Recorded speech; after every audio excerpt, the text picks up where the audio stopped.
உறவுகளுக்கு வணக்கம். இன்னைக்கு நம்முடைய கேப்சிகம் பிடிச்ச சேனல்ல நம்ம பார்க்க போகிற சமையல் வந்து ஆட்டு தொப்புசா. அதாவது இந்த ஆட்டில் இருக்கிற நுரையீரல். இந்த மிளகு, சோம்பு, ஜீரகம் இது எல்லாத்தையும் ஒன்றா அரைச்சி பேஸ்ட் மாதிரி வச்சுக்கணும்.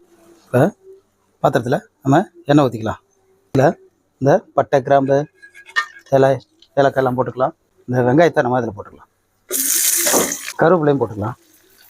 இந்த 2 பச்சை மிளகாயும் அதில் போட்டுக்கலாம். இந்த தக்காளி அதில் கொட்டி அதையும் வதக்கிக்கலாம். புதினாவையும் சேர்த்து கட்டிக்கலாம்.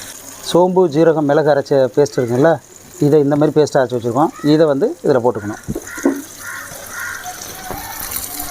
வீட்டு குழம்பு மிளகாத்தூள் 1 ஸ்பூனு, தனி மிளகாத்தூள், மல்லித்தூள் இதையும் இதில் சேர்த்துக்கலாம். தொப்புசாவை ஈரலை எல்லாத்தையும் இதில் போட்டுடலாம். கொஞ்சமாக அதில் உப்பு போட்டுக்கிறோம். இப்போ தேவையான அளவுக்கு தண்ணி ஊற்றிக்கலாம். இறக்கிடலாம்.